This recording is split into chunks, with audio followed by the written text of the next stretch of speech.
निरंकार जन्मा अद्वैत पुरखा सर्वव्यापक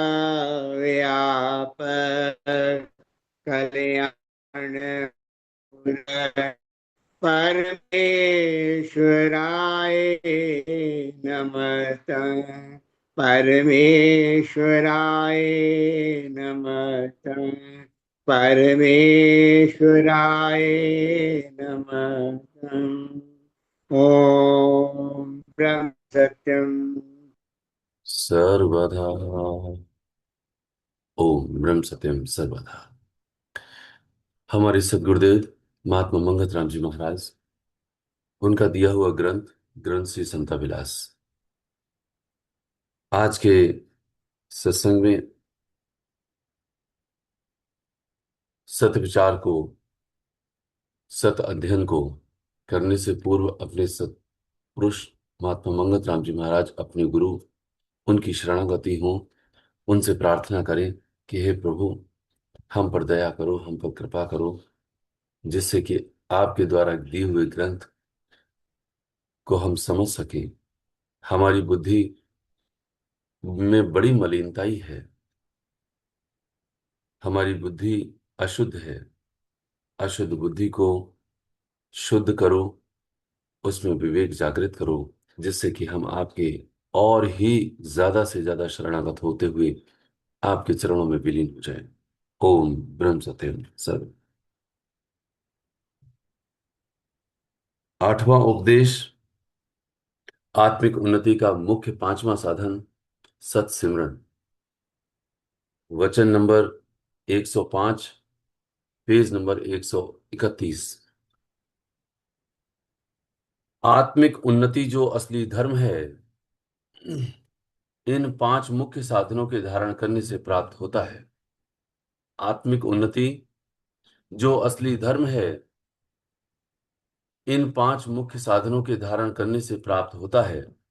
इस वास्ते हर वक्त अपने मन को इन सत्कर्मों में लगाना चाहिए, जिससे अभय पद प्राप्त होगी। सब विद्या की सार, सब योग की सार यह ही है कि मन सब पापों से छूटकर अपने सत्स्वरूप में लीन हो जावे। यह परम सिद्धि इन पांच साधनों से जल्दी प्राप्त होती है, और सब गुणी पुरुषों का जीवन आदर्श यह ही है। और सब गुणी पुरुषों का जीवन आदर्श यह ही पांच नियम है। दृढ़ निश्चय से इन नियमों को धारण करना चाहिए, जिससे दुर्मत का अंधकार नाश होवे और आत्म तत्व में निहिचलता मिले। आत्मा की उन्नति जो असली धर्म है, धर्म कहते हैं धारण करने के लिए। सत को धर्म, सत को धारण किया तो सत धर्म हो गया। यदि सत को नहीं धारण किया तो असत हो गया, अर्थात पाप हो गया। श्री महाराज जी कहते हैं इन पांच मुख्य साधनों के धारण करने से प्राप्त होता है। यानी जो हमारा धर्म है, जिसको धारण करने पर हमारी आत्मिक उन्नति होती है, वही असली धर्म है। आत्मा की उन्नति ही असली धर्म है, और इन पांच मुख्य साधनों को धारण करने से प्राप्त होते हैं। पांच मुख्य साधन: सादगी, सत्य, सेवा, सत्संग और सत्सिमरन। कहने को ये साधारण नियम है, सुनने में भी शायद साधारण लगे, लेकिन जब इस प्रकार गहराई से चिंतन लगातार जिन जिन प्रेमियों ने किया है, उनको ये साधारण नियम नहीं लगेंगे। ये बहुत गहरे नियम हैं, और इनको धारण करने से श्री महाराज जी कहते हैं कि यही असली धर्म बन जाता है, और इन 5 मुख्य साधनों को धारण करने से असली धर्म भी प्राप्त होता है।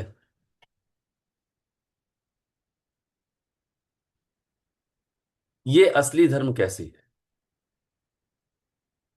इसलिए है क्योंकि मैं न जाने कितने देह को प्राप्त होकर के पीछे से चला आ रहा हूं, और परमपिता परमेश्वर ने मुझे मानुष का चोला देकर ये कृपालता बरसी बख्शी है कि अब तू मुझ में समा जा। इसलिए ये असली धर्म है। सर्वधर्मान् परित्यज्य माम शरणम एकम व्रज, अहम त्वा सर्व पापेभ्यो मोक्षयिष्यामि मा शुचः। सर्वधर्मान् परित्यज्य, यानी सब धर्मों का परित्याग करते हुए। यहां कह रहे हैं आत्मिक उन्नति जो असली धर्म है। हमने अपने अंदर, अपने हृदय में न जाने कितने कितने धर्म को गढ़ रखा है। आत्मिक उन्नति ही असली धर्म है। यह आज भी हमने गहराई से मनन चिंतन करते हुए निर्णय नहीं किया। इसलिए श्री महाराज जी इस पहली ही लाइन में कह रहे हैं आत्मिक उन्नति जो असली धर्म है। मैंने नकली धर्म धारण किए हुए हैं, इसका मतलब चाहे वह पुत्र धर्म हो, चाहे पितृ धर्म हो, चाहे मातृ धर्म हो, चाहे वो पति धर्म और पत्नी धर्म हो, चाहे कोई भी धर्म क्यों ना हो, वो असली धर्म की बात कर रहे हैं कि आत्मिक उन्नति जो असली धर्म है, जिस उन्नति को करते हुए तू परमपिता परमेश्वर में ही समा जाएगा, वह ही तो असली धर्म है। लेकिन उस असली धर्म को कोई सिद्धार्थ की तरह परित्याग करते हुए गौतम बुद्ध नहीं बन सकता। उनकी पूर्व जन्मों की साधना होगी। हम साधारण जीव हैं। हम इस मानुष शोले में आकर न जाने कितने धर्मों का पालन करते हैं, ठीक है। लेकिन असली धर्म को जान लेना भी हमारे लिए अति आवश्यक है, क्योंकि मानुष का चोला यदि छिन गया तो हम असली धर्म तक कैसे पहुंच पाएंगे? अपनी आत्मिक उन्नति कैसे कर पाएंगे? तो आत्मिक उन्नति के लिए 5 मुख्य साधन धारण करने से हम स्वतः उस आत्मा की उन्नति, अर्थात जो जीवात्मा है जिसमें अनानियत है, जिसमें कर्तापन आ चुका है, हम उससे अकर्तत्व होते हुए अपने ही आत्मा में विलीन हो जाएंगे। वरना कोई समझ सकता है, बोले आत्मा तो पहले से ही उन्नत है, आत्मा ही परमात्मा। यहां आत्मा जीवात्मा की बात हो रही है, जिसमें अनानियत आ गई है, जिसमें कर्तत्व भाव आ गया है। और वो कर्तापन का भाव इतनी आसानी से नहीं जाने वाला। इसलिए कहते हैं कर्म वासना भ्रम जीव को 3 काल भरमाए। कर्म वासना भ्रम जीव को 3 काल भरमाए, मंगत नाम प्रभु सिमरिए, तब मूल रोग ये जाए। ये जो कर्म वासना का रोग लगा हुआ है, जिसमें मैं अपने ही कर्तापन का भाव रखता हुआ अपने जीवन को व्यतीत कर रहा हूं, तो कहते हैं 3 काल भरमा रही है, मुझे समझ नहीं आ रही ये बात। तो इसका इलाज क्या है? इसका वर्णन तो, जो 3 काल भरमा रही है, इसका वर्णन तो कई बार हो चुका है कि हम वर्तमान में और भूतकाल में और भविष्य काल में, भविष्य के लिए भी गढ़ते हैं कि हाँ हाँ मैं ये कर दूंगा, मुझको ऐसा प्राप्त हो जाएगा। तो कहते हैं कि 3 काल वो कर्तृत्व भाव तेरे अंदर जो कर्म की वासना है वह भरमाती ही रहती है। ये भ्रम है जीव को। लेकिन जीव के इस भ्रम को दूर करने के लिए कहते हैं मंगत नाम प्रभु सिमरिए। केवल एक प्रभु के नाम को सिमरन कर लो, जो सत सिमरन श्री महाराज जी ने कहा है, तब मूल रोग ये जाए। ये जो मूल रोग मुझे लगा हुआ है, जिसको कर्तापन कहते हैं, जिसको अनानियत कहते हैं, ये तब जा पाता है। ये साधारण नहीं है। ये बड़ा असाधारण रोग लगा हुआ है, असाध्य रोग लगा हुआ है। लेकिन श्री महाराज जी कहते हैं इस असाध्य रोग को भी साधा जा सकता है केवल एक सत नाम के सिमरन से। इसलिए श्री महाराज जी कहते हैं इस वास्ते हर वक्त अपने मन को इन सत्कर्मों में लगाना चाहिए जिससे अभय पद प्राप्त होवे। इसलिए करना क्या है, एक तो हर वक्त, गहराई यहां पर है कि हम हर वक्त उसका मनन चिंतन नहीं कर पाते। हमारी लौ हर वक्त नहीं जल पाती कि हाँ मेरे लिए मेरा ही परमात्मा, मेरा परमेश्वर, मेरे गुरु मेरे लिए ही हैं, मेरे लिए उनकी अनन्य भक्ति मुझे अपने ही, मैं अपने ही आप को उनकी शरण में रख दूं। ये भाव हर वक्त होना है। जहां कर्तापन का भाव आया वहां पर तू भोक्ता होगा ही होगा, कोई शक्ति नहीं बदल सकती। ये जो मन का रोग लगा हुआ है, इस मन के रोग के लिए श्री महाराज जी कहते हैं इस बात के लिए कि तू क्या कर, हर वक्त मन को इन सत्कर्मों में लगा। मन को जब तक सत्कर्मों में नहीं लगाएगा तब तक ये मन असत कर्मों में लगा ही रहेगा।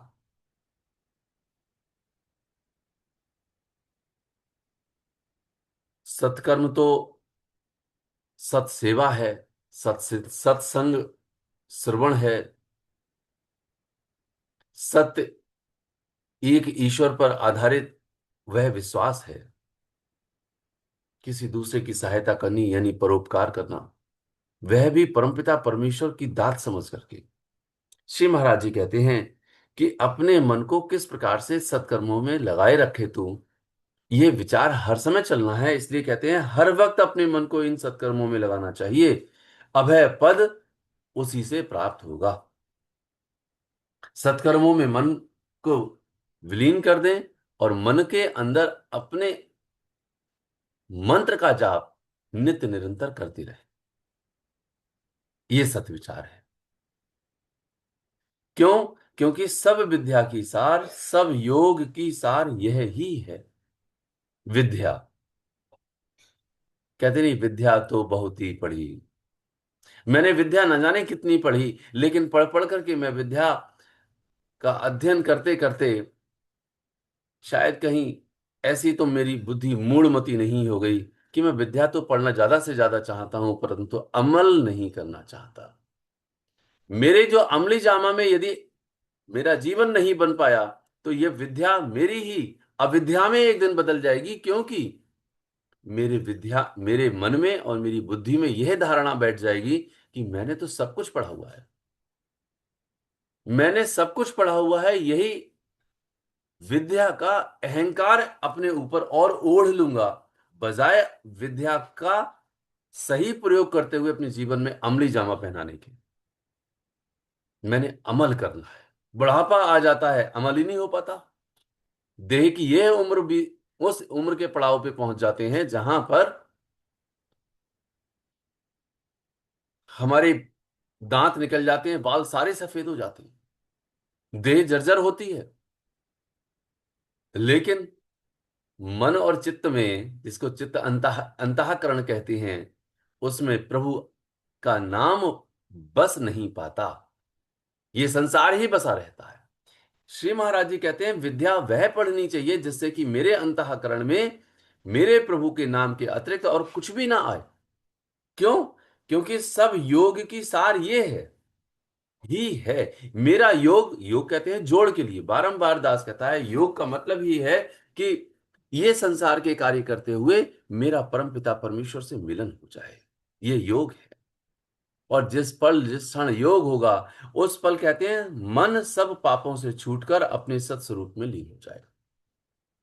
यही मन जो चंचलता को धारण किया हुआ है, निश्चलता को धारण करते हुए परमेश्वर में लीन होता चला जाएगा।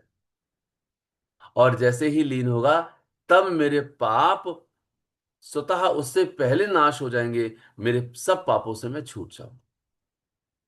जब तक एक पाप भी बाकी है, एक संकल्प, पाप कहते हैं संकल्प के लिए, एक संकल्प भी बाकी है, तब तक मन निश्चल नहीं होगा और अंतर में परमपिता परमेश्वर के दर्शन नहीं कर सकेगा। ये बिल्कुल पक्की बात है, महाराज जी अपने अनुभव से कहते हैं। यानी कि मेरी हर इच्छा मेरे लिए पाप है, तब मैं, हाँ, महाराज जी कहते हैं कि मन सब पापों से छूटकर अपने सत्स्वरूप में लीन हो जावे। ये परम सिद्धि इन 5 साधनों से जल्दी प्राप्त होती है, गारंटी कह रहे हैं इस बात की। ये 5 साधन जो हमने नित्य निरंतर प्रतिदिन श्रवण किए, सादगी, सत्य, सेवा, सत्संग और सत्सिमरन, जो अभी हम श्रवण कर रहे हैं और मनन कर रहे हैं, चिंतन कर रहे हैं, इन 5 मुख्य साधनों से परमपिता परमेश्वर अर्थात परम सिद्धि, अर्थात आत्मलीनताई, अर्थात वह स्थिति जो आत्म साक्षात्कार के पश्चात आती है, हम उन्हीं में लीन होते चले जाएं और जल्दी होंगे। एक शब्द का प्रयोग किया श्री महाराज जी ने, साधनों से जल्दी प्राप्त होती। ऐसा कोई नहीं है जिसको जल्दी ना हो, सबको जल्दी है। लेकिन हम जल्दी से अमल क्यों नहीं कर रहे हैं? हम अमली जामा जल्दी ना पहनाएं, परंतु प्रभु जल्दी हमको मिल जाएं। जब तक ये प्रत्यक्ष संसार मेरा वास्तविक नजर आ रहा है, तब तक परम पिता परमेश्वर हमें कैसे मिल जाएगा? जब मैं था तब हरि नहीं, अब हरि है मैं ना आए। तो जब तक मैं हूं, मेरी एग्जिस्टेंस अर्थात मेरी प्रेजेंस बनी हुई है, तब तक प्रभु नहीं होगा, पक्की बात है। अर्थात मैं हूं, मेरी देह है, मेरे नाते रिश्ते हैं, ये संसार है, सब कुछ बना हुआ है, तब तक प्रभु कहां है? और जिस पल ये नहीं होगा, उस पल प्रभु ही प्रभु होंगे। तब कहा जाएगा जित देखूं तित और सखीरी, सामने मेरे सांवरिया। ये संसार वैसा ही रहेगा, लेकिन मेरे लिए ये संसार, मैं अपने लिए खत्म, मैं भी खत्म हो जाऊंगा, मेरा संसार भी खत्म हो जाएगा। तब महाराज जी कहते हैं इस चीज को कि इन साधनों से जल्दी प्राप्त हो जाती है। सब गुणी पुरुषों का जीवन आदर्श यह ही 5 नियम हैं। ये 5 नियम सभी गुणी पुरुषों के हैं, ये किसी एक के नहीं है। सभी ने सेवा का सोपान दिया, जो जो जग आए अवतारी, जो जो भी जितने भी आए हैं, तिनका जीवन परोपकारी। उनका जीवन परोपकारी ही रहा। लेकिन हम परोपकार में क्यों पीछे हो जाते? अपने जीवन को सादा क्यों नहीं बनाते? अपनी इच्छाओं को क्यों आगे से आगे बढ़ाने के यत्न कर रहे हैं? दृढ़ निश्चय से इन नियमों का उदाहरण करना चाहिए, जिससे दुर्मत का अंधकार नाश होवे। मेरी मति दुर्मति है, इस दुर्मति को कैसे हम सुमति में बदलें, इसको कह रहे हैं दृढ़ निश्चय से नियम का पालन करें। ये जो दृढ़ निश्चय है, उसका मतलब ही यह है कि सही मायने में परमपिता परमेश्वर अपने मंत्र का जाप करने के लिए निश्चय नहीं, दृढ़ निश्चय की बात करते।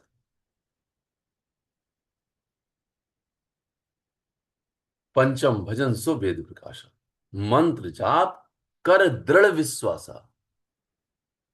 भगवान राम ने जब नवता भक्ति शबरी को सुनाई, तब 5वीं भक्ति में यह बात कही है, मंत्र जाप मम दृढ़ विश्वासा, पंचम भजन जो सो वेद प्रकाशा। वेदों में प्रकाशित है ये, जो महाराज जी यहां पर कह रहे हैं इस बात की। भगवान राम ने उस बात की पुष्टि वहां भी की है। परंतु इस मंत्र के जाप के लिए हम नित्य निरंतर दृढ़ निश्चय से सुबह और शाम तक नहीं कर रहे, वो तो हर पल की कह रहे हैं। इसलिए कहते हैं सिमरन पूरा ज्ञान है, सिमरन पूरन विवेक, मंगत अविद सिमरिये, विसरय घड़ी नहीं एक।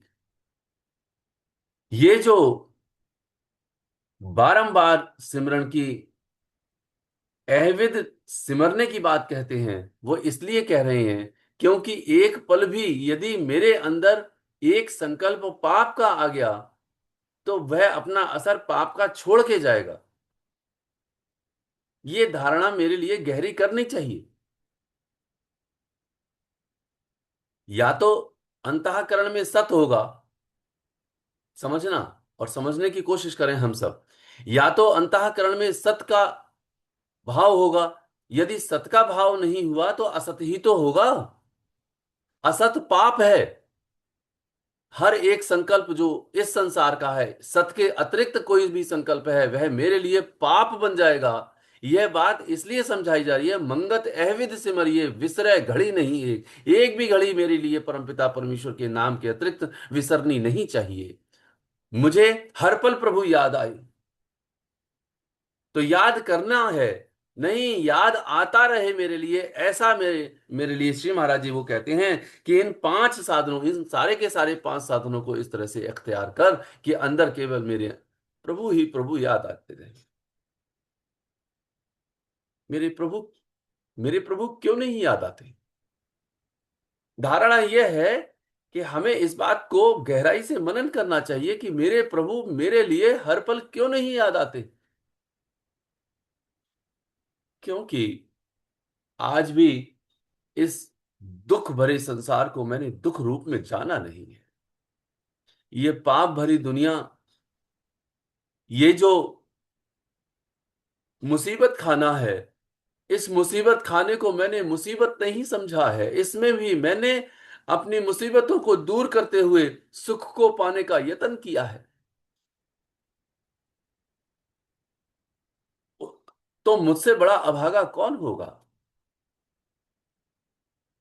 कर्तव्य कर्म को करते हुए परमात्मा का नाम लेना और अंतःकरण में इस संसार नहीं करतार का बसना, यही मेरी धारणा होनी है इस मानुष चोले के अंदर। लेकिन मैं अपने ही संसार में इस मुसीबत खाने के अंदर मुसीबतों को दूर करते हुए मैं सुख पाने का यत्न करता हूं। जहालत है मेरी अपनी बुद्धि पर और अपने मन पर, लानत है ऐसे। श्री महाराज जी कह रहे हैं कि ये जो दुर्मत है, ये तेरी दुर्मत तेरे लिए ही पाप बनती चली जा रही है। क्योंकि मेरी मति ईश्वर में यदि बन जाए तो सुमति है, वरना मेरी दुर्मति ही दुर्मति है। और मेरे लिए अंधकार ही अंधकार है। मैं वहां पर रोशनी की तलाश कर रहा हूं, जबकि वहां पर रोशनी हो ही नहीं सकती। जिस संसार में यत्न कर रहा हूं, चाहे कुछ भी यत्न तू क्यों ना कर ले,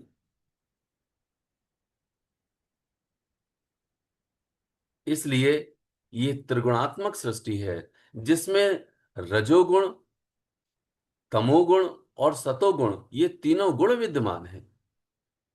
मेरे अंदर तमोगुण का भाव अति से अति शीघ्रतम, जिसको मैं समझता हूं कि ये मेरी गलत भावना है, मेरी गलत आदत है, उसको मैं छोड़ दूं,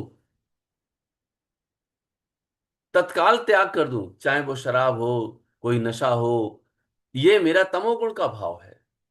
दूसरे को कष्ट देना, ये तमोगुण का भाव है।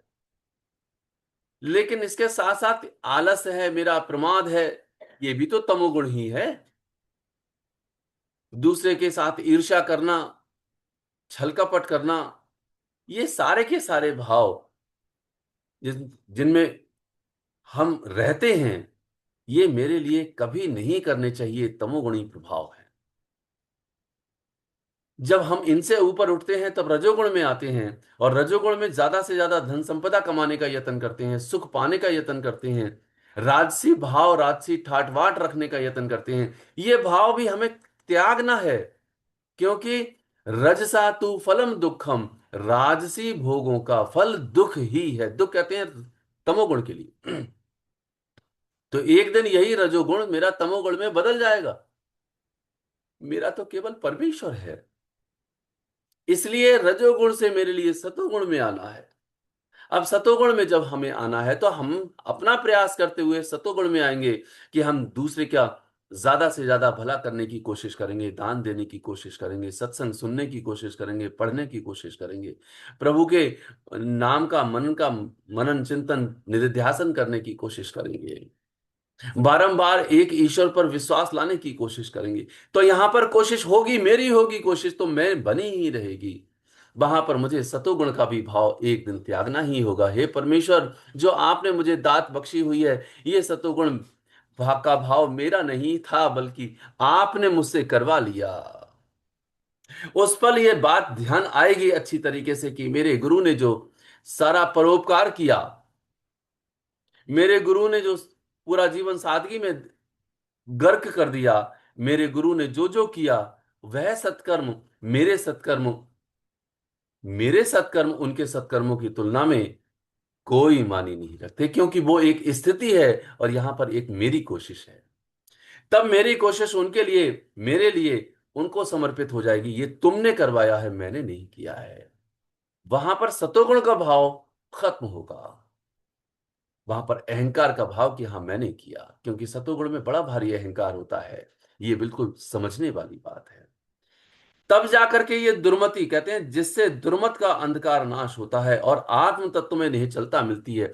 उस पल जब सब कुछ समर्पित समर्पित कर देते हैं, शरणागत हो जाते हैं मेरे अपने परम पिता परमेश्वर के लिए, उस पल क्या होता है, मेरे अंधकार का नाश करने के लिए परम पिता परमेश्वर साक्षात प्रकट हो जाते हैं कि ये तो मेरा ही भक्त है, ये मेरा शिष्य है, ये इसके लिए इस संसार का आसरा नहीं है, इसे मेरा आसरा है। मैंने अपने आश्रय को इस संसार का आसरा बना लिया। इसलिए कहते हैं महाराज जी, जिससे दुर्मत, ये मेरी दुर्मत है। शब्द, एक एक शब्द इतना गहरा है कि मेरी दुर्मति मेरे लिए समझ नहीं आती। मैं अपने आप के लिए ये समझता हूं कि मेरा भाव बड़ा ऊंचा है, मेरा भाव बड़ा अच्छा है। तुझे मालूम नहीं है अच्छी तरीके से कि तेरी दुर्मति सतोगुण में भी जाकर के इस तरह प्रबल हो सकती है जो तेरा नाश हो जाए, क्योंकि अहंकार बढ़ चढ़ करके चलता है। तूने अगली यदि लाख खर्च कर दिए, करोड़ खर्च कर दिए, भैया तूने सतों में, सतोगुण में आकर के करोड़ों खर्च कर दिए, वो करोड़ों तेरे नहीं है, वो तो करोड़ों मेरे परमेश्वर के हैं।